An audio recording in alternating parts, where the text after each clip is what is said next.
Bonjour à toutes et bonjour à tous. Bienvenue dans ce webinaire consacré, je dirais, aux solutions Data Analytics d'Orange.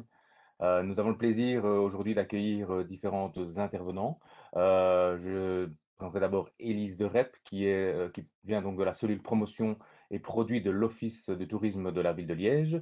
Nous aurons aussi Alexiane Mort, responsable Data Analytics d'Orange Business Service. Bonjour à toutes les deux et bienvenue. Et déjà un grand merci pour votre participation et votre implication dans l'organisation du webinaire. Et moi-même, je suis Xavier Legrand et je suis donc account manager en charge de clients dans le secteur public. Avant de démarrer ce webinaire, je vous informe tous que vous êtes en mute, mais que vous pouvez bien sûr poser vos questions au travers du chat, puisque nous avons prévu une session de questions-réponses en fin de webinaire. Maintenant que les présentations, je dirais, sont faites, je vous propose, Madame Dereb, d'en venir plus spécifiquement, je dirais, à votre expérience Data Analytics pour la ville de Liège. Madame Dereb, ben, pouvez-vous nous expliquer pourquoi vous êtes dirigée vers l'analyse de données mobiles pour le tourisme et quels étaient vos challenges en la matière? Bien, on s'est rendu compte en fait qu'il y avait énormément de données d'analyse de la fréquentation touristique, mais qui étaient assez disparates. Donc nous, on a des données forcément directes sur nos chiffres de fréquentation, de nos points d'information. Donc l'Office du tourisme principal et un point d'information à la gare des Guillemins.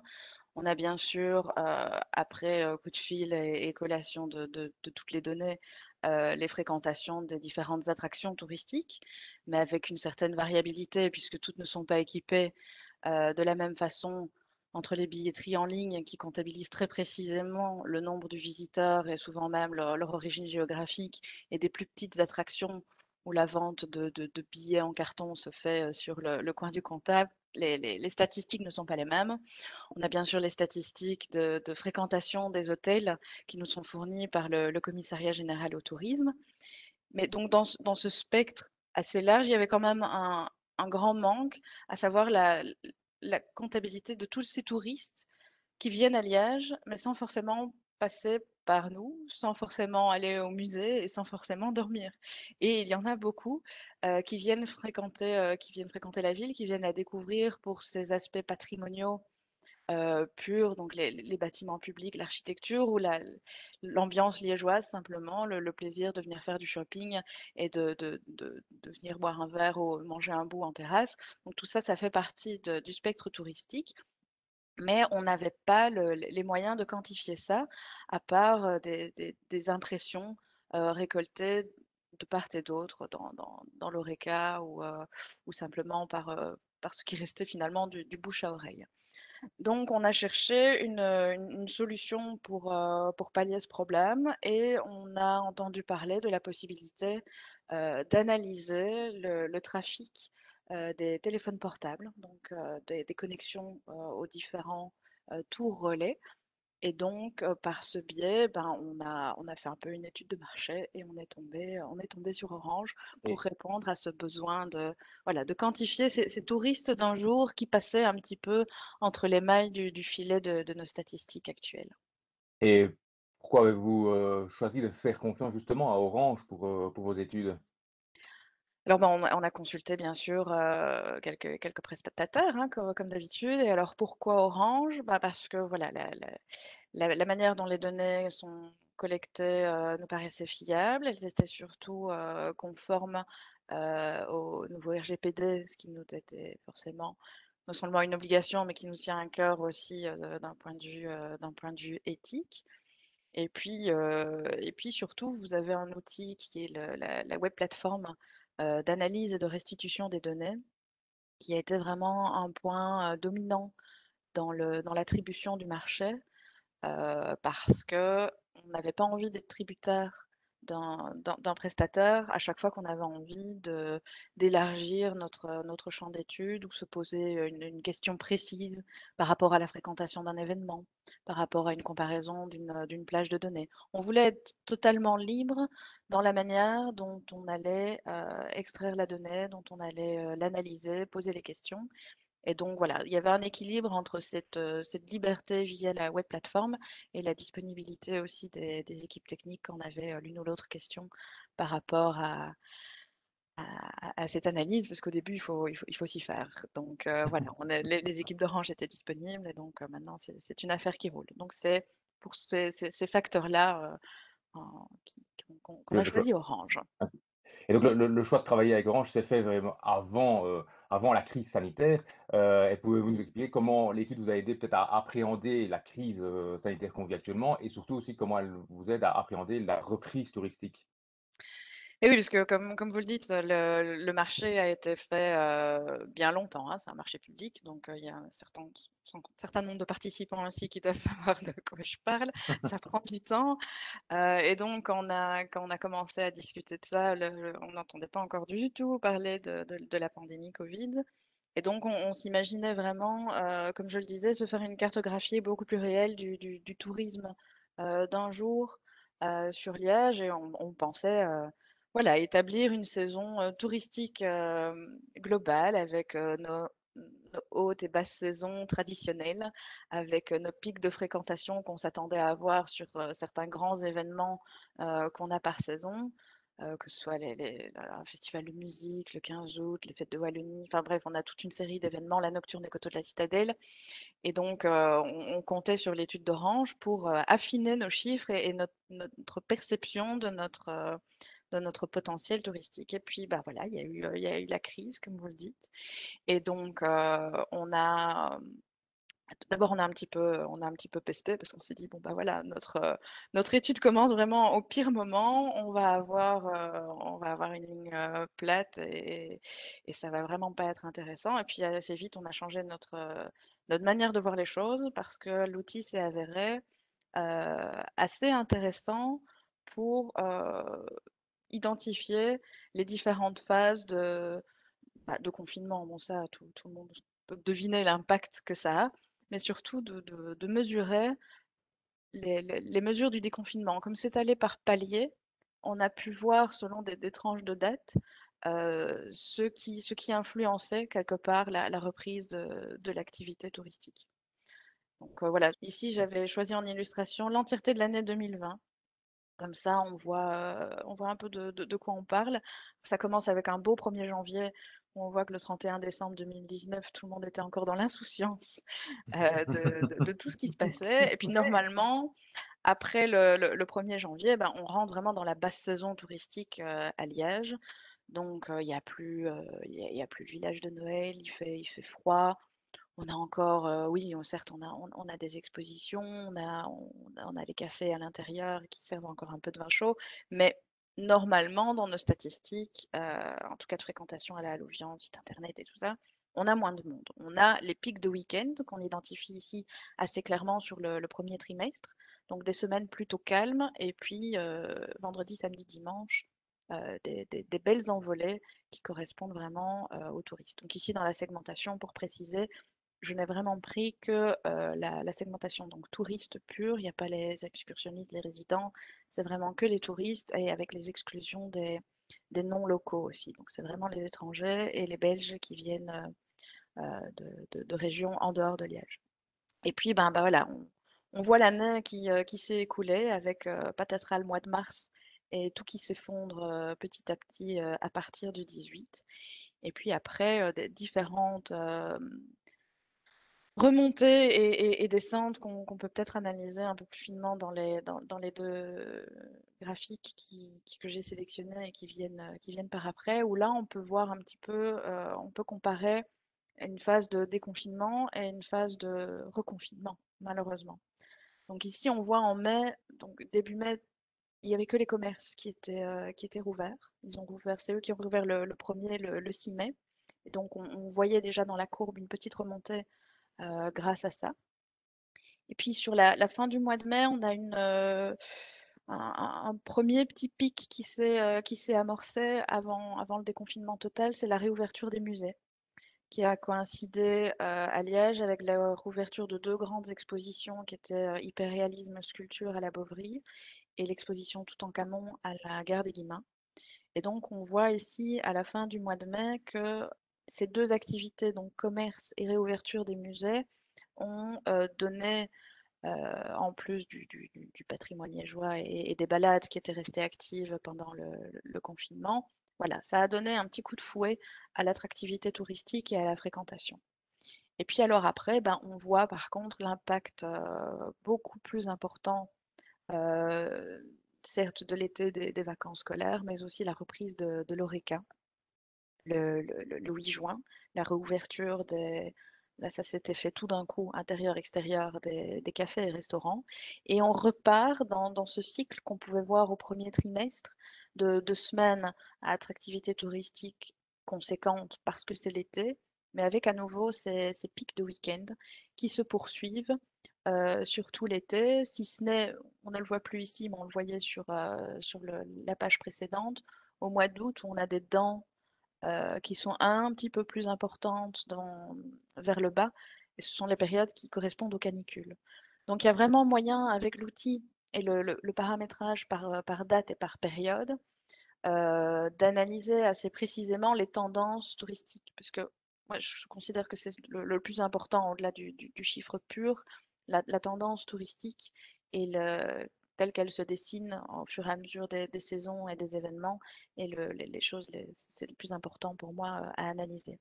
C'est ce qu'on voit d'ailleurs sur l'illustration suivante. On voit encore qu'à la fin août, c'est assez bas en raison de ces fortes chaleurs, où là, ce sont plutôt les destinations balnéaires et rurales qui ont tiré un peu leur épingle du jeu, parce que quand il fait 40 degrés, on n'a pas vraiment envie d'aller pas vraiment envie d'aller en ville.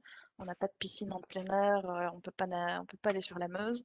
Donc voilà, là on avait eu un petit creux quand même dans la fréquentation touristique. Et par contre, avec l'accalmie du mois de septembre, là, on a vu une hausse à nouveau de la fréquentation qui se confirmait jusqu'en octobre, avec là une autre exposition qui a commencé, qui était l'exposition Andy Warhol, une grande exposition Andy Warhol à nouveau au musée de la Beauvrie.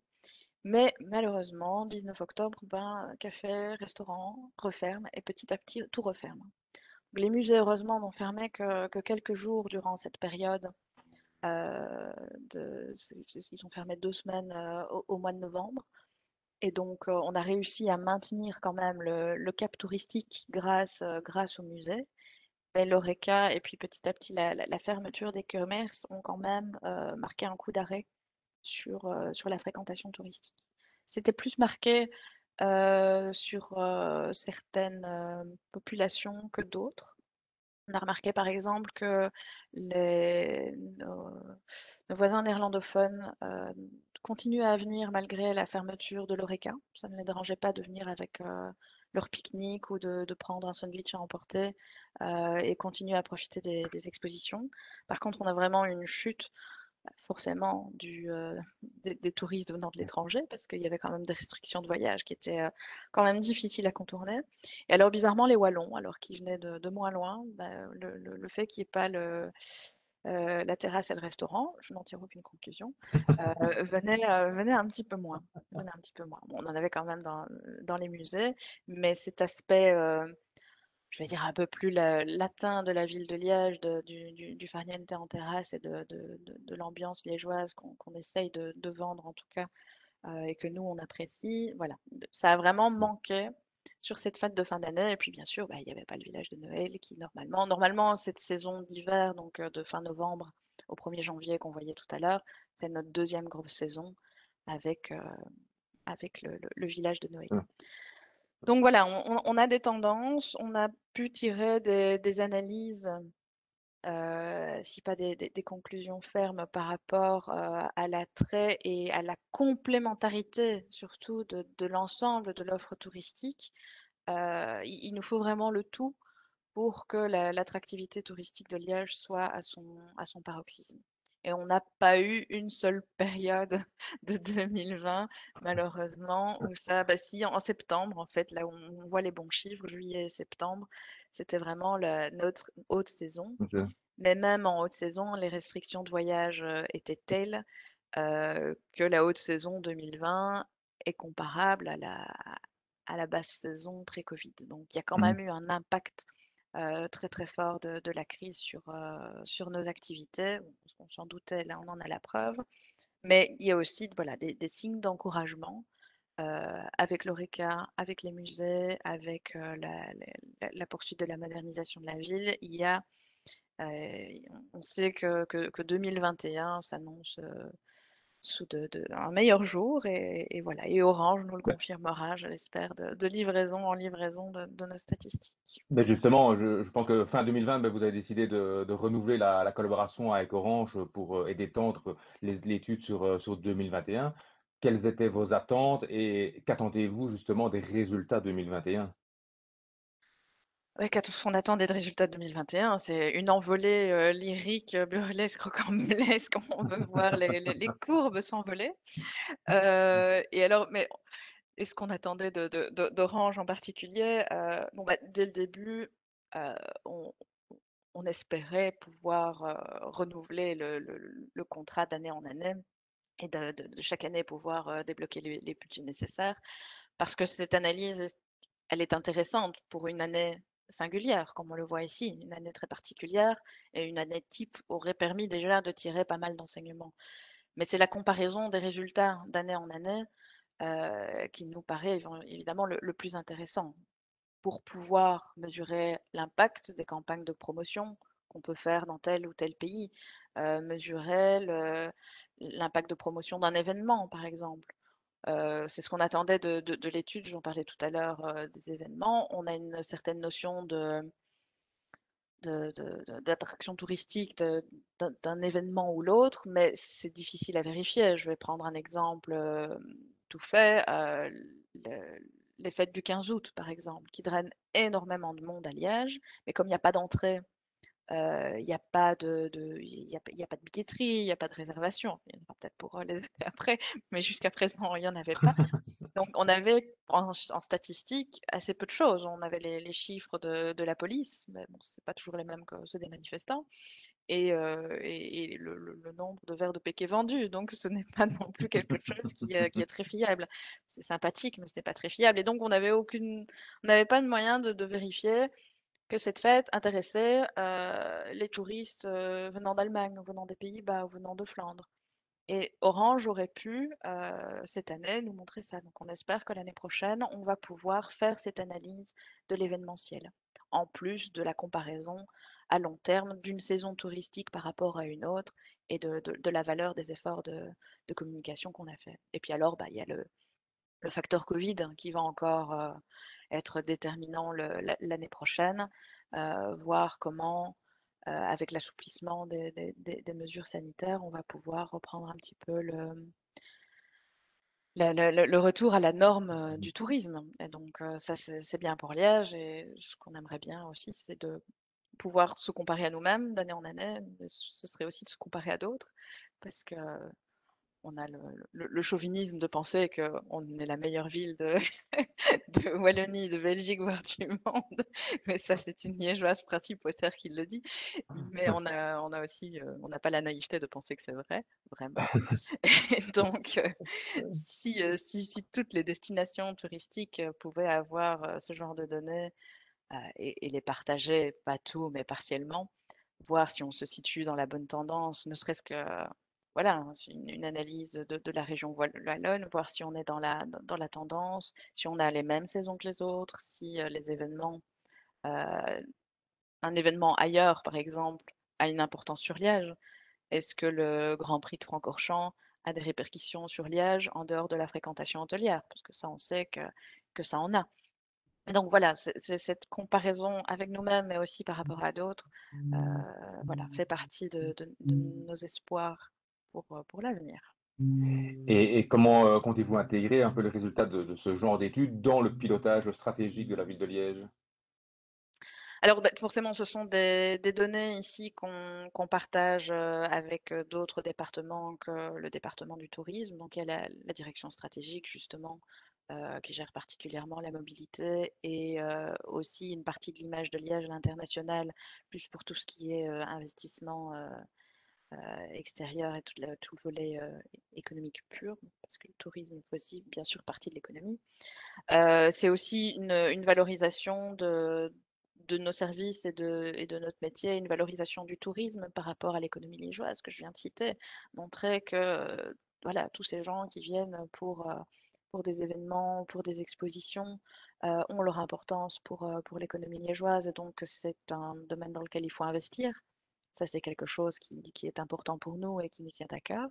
Et puis aussi, ben, voilà, pour nos partenaires, euh, je les ai cités tout à l'heure, les musées ou l'ORECA, leur montrer que leurs efforts ne sont pas vains, que l'année a été difficile, mais qu'il y a de l'espoir, qu'il y a eu une reprise, que ce qu'ils ont senti sans doute dans la reprise des réservations, parce que ça s'est constaté, les nuits d'hôtel, ça a assez vite repris dès que ça a été possible, ben, voilà, que ça fait partie d'un ensemble et que tout le monde joue quelque part dans la même cour et pour le même objectif.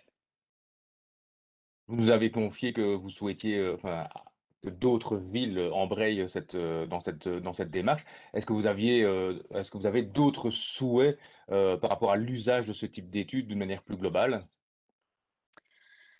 Euh, Bah, ce sont déjà des souhaits plus importants. Enfin, oui, que ça continue toujours à s'affiner, mais ça, je sais qu'encore cette année, il y a eu un changement dans la plateforme pour qu'elle soit encore plus intuitive. Donc, je sais que l'utilisation des données évolue, que la précision encore augmente. Donc voilà, ce sont des souhaits de ce type et à titre personnel, avoir un peu plus de temps à y consacrer parce que c'est assez gai d'aller poser des questions à ce petit outil. Et donc voilà, et pour voir se, oui, se comparer à nous-mêmes et se comparer aux autres, agrandir la zone d'études, ce serait l'idéal. Mais voilà, ça, ce seront les budgets, financements et Bah, décisions politiques qui l'influenceront. Mais donc les premiers éléments ici qui ont été donnés seront évidemment transmis pour gonfler le dossier d'année en année, on l'espère. OK, OK, super. Beh, un très grand merci, Madame Perret pour toutes ces informations et ce retour d'expérience sur l'usage, je dirais, de nos solutions data analytics. Donc nous avons vu comment et pourquoi, je dirais, la ville de Liège utilise les solutions, data analytics. Voyons à présent comment cette solution fonctionne et je dirais, attardons-nous sur d'autres cas concrets. Et pour cela, nous avons le plaisir d'accueillir, Alexiane Maure, spécialiste, je dirais, data analytics chez Orange Business Services. Bonjour Alexiane. Bonjour Xavier. Peux-tu, de ton côté, nous expliquer comment fonctionne notre solution data analytics? Oui, bien sûr, parce que Madame de Rep a parlé principalement de comment fonctionnait l'outil, quels étaient les cas d'usage et pour aller chercher des réponses à ces questions. Mais finalement, qu'est-ce qui se passe encore derrière? On a le territoire belge qui est maillé d'antennes. Donc là, je parle des antennes Orange.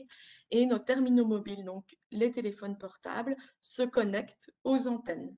Ça va créer en fait un flux de données.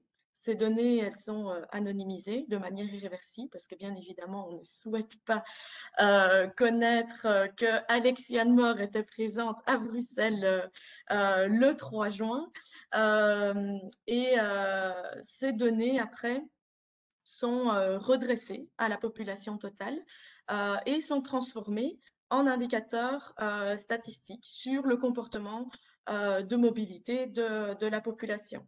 Donc là, on parle de milliards d'événements par jour, étant donné que le téléphone se connecte grâce aux nouvelles technologies de 4G de manière instantanée aux antennes. Donc, on a une précision qui a encore augmenté au fur et à mesure des années. Derrière tout ça, ben, on a une équipe de 40 personnes qui travaillent sur, que ce soit au niveau de la précision des signaux radio, de la couverture des antennes, au niveau du développement des indicateurs, au niveau du Power BI, comme disait Madame de Rep. Donc, on a des personnes qui vont constamment faire évoluer la solution. Et tout ça, c'est grâce à 10 ans de recherche et développement chez Orange. Bah, jusqu'à présent, Alexiane, on s'est étendu principalement sur le secteur, du tourisme, mais est-ce que ce type d'étude peut répondre à d'autres problématiques stratégiques? Alors oui, tout à fait. Là, on s'est attardé sur la question touristique et c'est vrai que juste avant les vacances, c'était un point qui était intéressant d'aborder. Mais de manière générale, en fait, on va répondre à trois types de questions. Donc, quelle est la fréquentation d'un lieu, donc d'une zone? quelle est la mobilité des profils qui sont présents sur cette zone, sur cette région, et quels sont les profils de ces personnes. Et donc, ça peut s'appliquer dans différents domaines. Le tourisme, finalement, la solution Data Analytics, Orange Data Analytics est née avec le tourisme en France. Mais aussi des questions de mobilité, de transport, d'attractivité locale du centre-ville, également pour les commerces, pour les centres commerciaux qui sont friands de ce type d'informations, et puis l'événementiel, comme à Bastogne, où on a pu analyser les commémorations du 75e anniversaire de la bataille des Ardennes. Et tu parlais du cadre de la mobilité. Est-ce que tu as des cas d'usage concrets à nous partager? Alors oui, il y a pas mal de cas d'usage. On a pas mal d'études en cours avec des questions de mobilité, comme par exemple à Liège également, où on sait que les quais de la dérivation sont souvent embouteillés. Et donc, on a pu réaliser une étude de mobilité pour comprendre d'où venait tout ce trafic, en fait, quelle était l'origine du trafic et où ce trafic se dirigeait par la suite. Donc là, on était vraiment sur une question de mobilité pure sur une zone. On a pu travailler également avec le SPF Mobilité, donc là c'était plutôt au niveau national, où on a analysé l'entièreté du territoire belge avec une analyse des origines-destinations, donc des flux de population commune à commune sur une année. On a pu réaliser le même type d'analyse dans le cadre du Covid et dans différents pays, comme en France, en Espagne, pour comprendre en fait, face à la crise et au moment du confinement, quel était le comportement de la population. Est-ce que la population se déplace et pourquoi, par exemple, à Paris, la population a vraiment quitté Paris pour partir en province. En termes de questions plus de flux transfrontaliers, on a pu travailler avec POM, donc la Flandre occidentale, pour comprendre en fait quels sont les flux transfrontaliers de travailleurs entre la France et la Belgique. Et alors sur une question un peu plus technologique et écologique, donc en Espagne, on a pu participer à un projet qui est lié au choix de l'emplacement de bornes de recharge pour les voitures électriques. Donc voilà un petit panel de Ouais, projets ouais, qui très très tournent autour de intéressant. la mobilité. Ouais, ouais, très intéressant, Alexiane, parce que ça répond vraiment à des questions stratégiques ou en tout cas futures. On sait que dans quelques années, une voiture sur deux, peut-être en Belgique, devrait être électrique avec les changements sur les voitures de société. Donc, ça a vraiment Tout des à cas fait. très très Et on concrets. remarque qu'il y a de plus en plus de cas d'usage en fait qui se créent au fur et à mesure du temps. Au début, on était sur des cas d'usage qui étaient assez classiques et comme celui des bornes de recharge électrique qui deviennent un peu plus exotiques avec le temps. Ouais, tout à fait, tout à fait. Ben, un grand merci pour ces exemples. Ceci clôture à présent un peu la présentation qu'on souhaitait faire sur la solution Data Analytics. Vous aurez bien sûr toujours la possibilité je dirais, de poser des questions donc, au travers du chat actuellement, ou vous pouvez évidemment noter cette adresse mail qui est data.analytics@orange.be si vous avez des questions ou si vous souhaitez comment dire, lancer un projet sur ce genre de topic. Je vois qu'au niveau du chat vers Orange, on a une question, Alexiane. Pourrais-tu nous expliquer comment se passe l'accompagnement des clients dans le cadre d'une commande, je dirais, d'une étude chez nous? Oui, tout à fait. Mais comme Madame de Rep l'a expliqué, donc au tout début, on passe sur la présentation de l'offre Fluvision. L'objectif, c'est de comprendre quel est le besoin du client, quels sont les challenges qui sont rencontrés pour qu'on puisse guider le client vers les meilleurs indicateurs qui répondent à ces questions. Ensuite, on a la contractualisation de l'étude et on démarre directement donc avec un kick-off meeting avec le chef de projet, parce qu'il y a un chef de projet spécialisé dans l'événementiel, dans le tourisme, dans la mobilité, qui va lancer l'étude et qui va travailler sur l'étude avec le reste de l'équipe. Et donc, on a un kick-off meeting qui est organisé pour lancer l'étude. Ensuite, on a l'étude qui tourne et qui est réalisée de notre côté.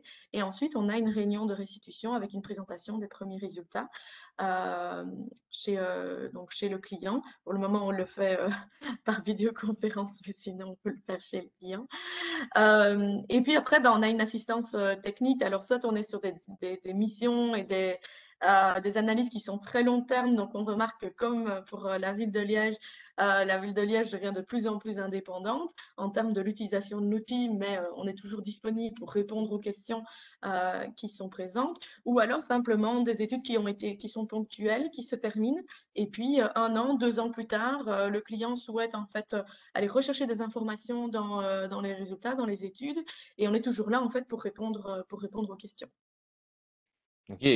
Je vois une autre question. Est-ce que la solution, je dirais, qu'on propose répond aux exigences de la loi sur la vie privée? Ah oui, C'est vraiment évidemment, important. ça c'est ça c'est le minimum, surtout quand on parle, de données, mobiles parce que ça peut faire un peu peur. Donc ici, Orange s'engage à respecter donc les recommandations des organismes de protection de la confidentialité des données. L'anonymisation des données est assurée par des algorithmes uniques qui sont développés par l'équipe Orange, donc l'équipe de recherche et développement, et qui garantissent en fait que les informations personnelles ont été supprimées de manière irréversible. Donc, comme je disais, on ne pourra jamais savoir que Alexiane Mort était présente à Bruxelles à tel moment. La solution, donc ici, Orange Data Analytics, donc, est strictement conforme aux règles de la RGPD. Et par ailleurs, bon, on est également régulièrement audité par la Commission sur le respect de la vie privée. Donc, aucun souci à se faire de ce point de vue-là. On est 100% compliant, comme on dit. Ouais, c'est certainement rassurant pour nos participants à ce webinaire. Je ne vois plus d'autres questions. Voilà, j'espère que ce webinaire vous a éclairé sur les capacités d'Orange à fournir des solutions en matière de data analytics. Et j'espère surtout qu'elle vous a donné des idées à lancer ça pour votre propre ville, histoire de pouvoir, dans un futur proche, j'espère vous comparer à Liège et de pouvoir monitorer un peu votre activité touristique. Bien sûr, si vous avez des questions, si vous souhaitez lancer un projet ou une réflexion dans le domaine, ben moi je reste bien sûr aussi à votre disposition, soit vous m'appelez sur le 02 435 34 73 ou vous m'envoyez un petit mail à l'adresse xavier.legrand@orange.com. Ben voilà, je souhaite vraiment et vivement remercier toutes les personnes qui ont participé à la conception j'irai de ce webinaire, Madame de Rep, Alexiane, un grand merci pour votre participation, un grand merci aussi aux équipes marketing d'Orange pour leur implication dans le webinaire. Ceci clôture le clôture. Ben, je vous souhaite à tous et à toutes une excellente journée et à très bientôt.